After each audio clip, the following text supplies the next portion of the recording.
out that crowd today. Okay, and we could probably say, well, Coach, if your team plays like that, they'll keep coming. But hats off to the crowd. The student section, once again, incredible. But when you go out there and you look around, and every section has people in it.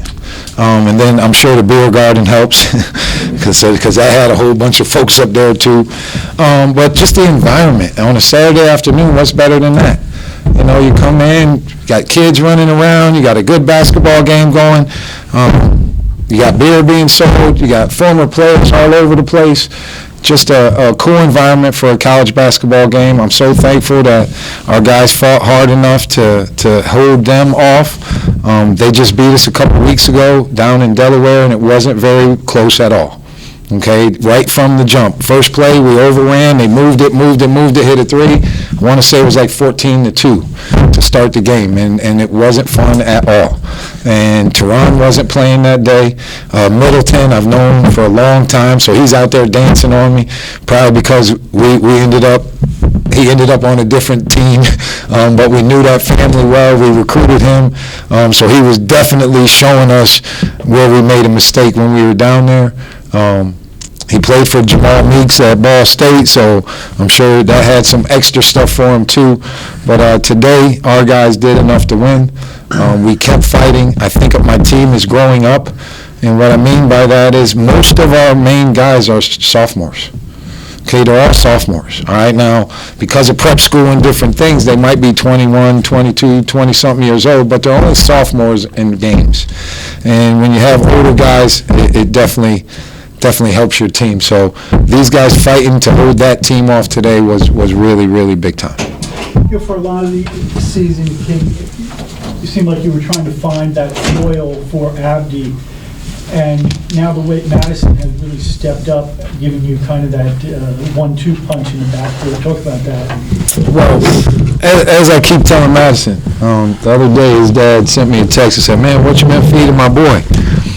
And guys, I've been doing this for a long time, and sometimes your deal is, you know, everybody coaches how they coach. All right, I'm a coach that's going to try to get my kids to believe in themselves so much that they do amazing things that they weren't sure they could do. Okay, so what I'm saying to Madison is I just had to get Madison to understand who Madison Doe is. Okay, I brag on this family all the time, what his parents have, how they've raised him, how they've raised their daughters. Dad got 2 degrees, mom got 2 degrees, all sisters got 2 degrees. He's the only one without a degree. His father gave him his name, which means his granddaddy gave him that name. All right, so you got something to live up to, son. And yeah, it's fun and games, but you got your daddy's name, man. And your dad's a successful man in every walk of life. That's who you are. He named you that. So you don't got a choice but to be that. Okay, so my relationship with him, and it really grew when I went off on him. William and Mary. See, he remembers better than me. I met him about halfway off the court and went off because Andrew turned it over. We turned over like 8 times in the last 4 minutes and lost. Went off on this kid. And he didn't like it at all. But he's been raised so well, he didn't say anything. You could tell he didn't like it. He wanted to. Abdi probably would have said so. Now, Abdi was raised well too, but Abdi would have been tired of my mouth. Madison just let me do what I had to do in that moment. And we didn't win that game. But since that game, he took the message, and now he's out here. Who's been better than him? Okay? And that's just me helping him understand who Madison Doe is supposed to be. Same thing with Andrew Ball. Okay, I've been saying Andrew's one of my most talented kids. And I say it and say it, then I don't put him in the game for years. Okay, because I didn't think he believed in himself enough. Now I shoot with him all the time. He called me, hey, want to shoot? Hey. First he asked me for 7, but I'm shooting with my son at 7.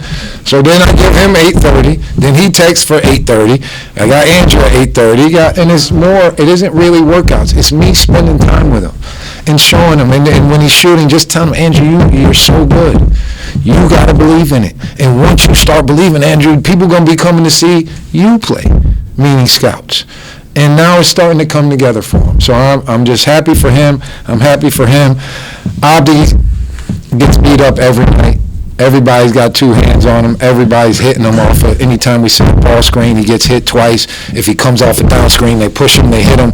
He hasn't broken down yet. I think he might be catching a cold right now or something else, because he was definitely showing some signs of something before the game. And that was one of those times when you look and you go, "Where's Abdi?" And he said, "Oh, he's over there. He's throwing up." And I said, "La, la, la, la, la, la, la, la, la," because I didn't want to hear that. Okay? I think his nerves got a little bit of him. He got it out. He was able to play, but he needs some rest right now. He's not going to be practicing these next couple days, and he's not going to be in the gym with Micah these next couple days because he needs rest. Yeah, so what have these last couple games been like for you? Your mindset, everything really? More so, I think we had a bad stretch in the Carolinas. When 1-3, I think we should definitely got the Elon game, but for surely the William Mary. I think we came back. We all knew what we could have done on the road, and we knew we had a chance right here. We're in the middle of the pack. We're at 4-5 with like 5 different teams. We knew that 2 wins will take us to 5-5, and now we're literally we can literally take over the league. We beat the top team, so it's anybody's league to have. So I think most of these games just do what the game calls for. Abdi's getting all the attention, which, as he deserves, he's the best shooter in the country. I will say that till I go down. So he makes my life easy. A-Ball is stepping up. A-Ball is making plays. We all knew he could do this. Our bigs are also playing much better than Jack's hitting shots. So it really just goes on with what they're giving me. They're giving me a lot of opportunities downhill, and they're just fouling me. I mean, as you hear in the mornings, we're here shooting free throws, probably making 100+ every day. So, I mean, stepping to the line and making free throws is my job at the end of the day. At the end of the day, everybody's doing their job. So I think you finally see it all coming together with these last 2 games. So, I mean, we're 5-5 with 8 games left, and we just want to do what we have to do to win and then take it all home in March. And Abdi, just quick, to have a backcourt mate now like that, it seems like you guys are feeding off each other during games now. Yeah. It's good to, I got that trust in him to just go make plays, you know what I'm saying? Like me, when he gets the ball and gets downhill, it opens up a lot for everybody else, and he's so good at drawing fouls, can't nobody stay in front of him, so when he gets downhill, it's it makes my life easier because I can get open shots, and then he's getting to the free throw line 15 times a game, and he's making every single one of them. So it's just good to have that running mate. But everybody's been playing good. Like I said yesterday, Andrew Ball, I don't know, this some of the stuff he does is wild. Like that block at the end of the game, I'm like, ooh, you know what I'm saying? So but he could do all that. Everybody knows he could do all that, and now he's starting to see that he could do that, and it's only the beginning for us from now. Coach, you talked about the individual players up on this podium. Clearly, for somebody that hasn't seen your team, when they look at your team today, they say, I don't understand why they're just at 500. They look like a top-tier team. What did you say to your team today, and what has changed, or what was going on today that you always believed that they can play at the level that they play today? Well, I got my big boss in the back, my AD back there, and I've learned to not always tell everything, all right? But I overscheduled this year, and we got beat up. Okay, we got beat up. And that was bad on my part. The school didn't make me do it. There's no blame. I've done it before, and it worked. Okay, this time we went out there, and we got beat up early. And then after a couple of them, I overreacted on the kids, and then we got beat the next game because by the time that shouldn't have beat us because I lost my cool. And then I just kept telling them we're better than this, guys. It's my bad that I put us in this spot. And in this program, we trust each other. The kids, the families trust me. I trust them. It's been built over 14 years. So when I'm telling them, hey, man, we're better than this, they believe me. And they know we're going to come back and we're going to work after we get whooped. We're going to work the next day. After we win on Thursday night, we practiced yesterday. Okay, we don't take the day off we are workers. We're going to come, we're going to put in our work, and then we're going to see where we stand at the end. I overscheduled. That put us behind the 8 ball. These kids believe what I'm talking about. Now we're 500 in the league. All right? We dropped a couple on the road just recently that we thought we should have won. Okay? We've been better on the road. We ain't all the way there yet. All right? But get these next 2. Now all of a sudden people are going to have to pay attention. And then if we can steal 1 or 2 of these on the road down the stretch, we're going to be in the mix for a great seed. If we would have won 1 more last year on the road, we would have been 5 seed, 6 seed. Change your whole deal. then you don't see Charleston to the end. We just want to try to give ourselves the best chance at the end of this conference to have a good seed, to maybe make a run in the tournament. We were able to beat Charleston. We gave Wilmington a good run. You beat Drexel. We got Towson coming soon. They're one of the better teams. We outplayed William and Mary for 37 minutes, and then they beat us. All right, but they're one of the better teams. Everybody keep an eye on Campbell because they're guarding everybody at a whole different level right now. That one could be a sneaky one too, but we're a sneaky one right now. And if we keep believing in each other, we're going to make some noise before this is all said and done. And I've learned my lesson about scheduling like that. I won't do it again. All right, big boss? I see. All right, all right. You guys had 11 block shots to none for Delaware. Well, you guys have given up some points the last few games, but it seems like you've made some key defensive stops when you need them. Can you talk about that? And I mean, they're high-scoring games. I think what happened is we were so bad in ball screen coverages early in the year that everybody was just taking advantage of us.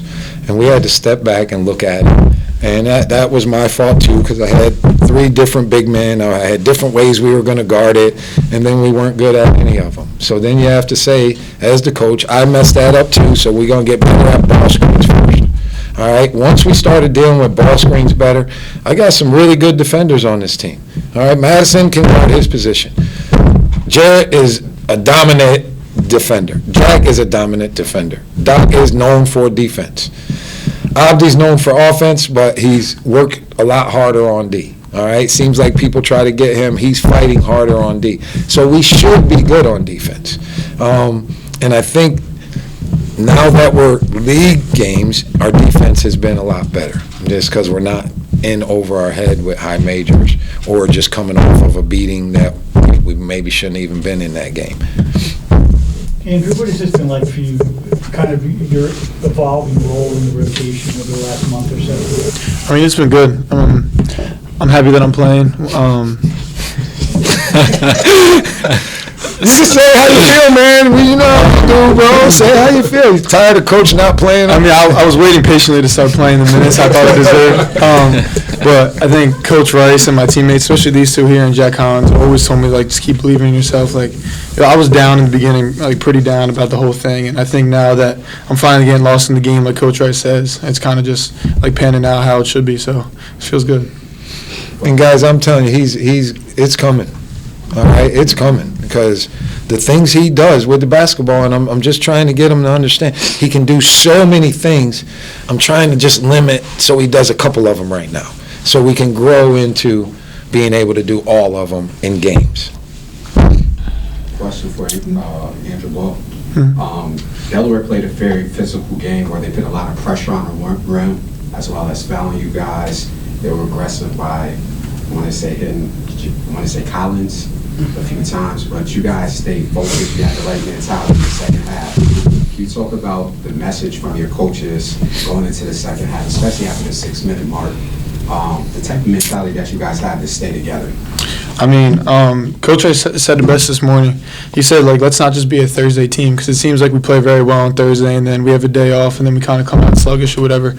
So in the game against Delaware a couple weeks ago, we came out in the first half very slow, and then the second half we had all the energy in the world, but it was kind of too late because we were down by too much. So we said in the locker room, let's just fly around first couple minutes and get stops and keep sharing the ball, and that's what we did. It was flowing out there for us, so it was good. Morgan and Deming, coach's decision or they injured? And they're not injured. I think Jordan had such a big-time game the other day, and that's what the message in the locker room is, okay? And I expect kids to be upset when they don't play, okay? I used to be mad at Coach Smith, and I think Coach Smith is the best coach ever. Be upset. But we have practice every day. We have practice every day. And I'm the head coach, so it's on me to put you in or not. But what I say to my guys, the coaches usually be like, hey, so-and-so needs a sub, go da-da-da, a lot of times. And right now, other guys are being recommended right now. And I'm trying to get everybody to understand, even when it's not going your way, both feet all the way in. All right? And then good things will happen for you. If you put one foot in because you're mad at coach, Be both feet in and be mad at coach. And with me, you can even say it. I understand, man. When I didn't play, I was mad. I ain't care if somebody could say something. I kept my mouth shut because I had to. But when I got to my car, I said a whole bunch of stuff. Okay, and that's where you're mad. And I can't say don't be mad. But how you deal with it, okay? Those kids can play. And they will help us down the stretch if they keep both feet in. And putting it on the other guys to make sure that they keep both feet in.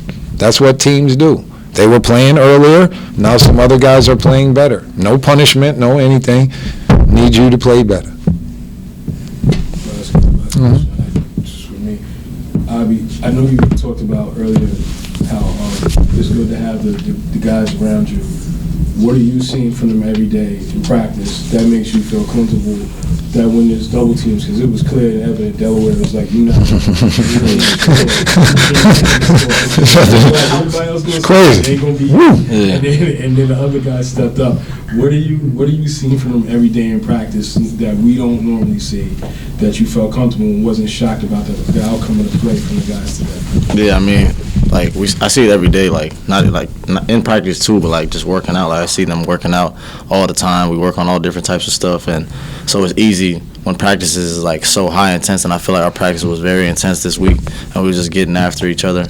That when it's game time, it's just easy. You know what I mean? So we was just out there, and I've been working on just getting off the ball early especially when they double team, to just trust whoever's open to make that right play. And I was trusting Boog.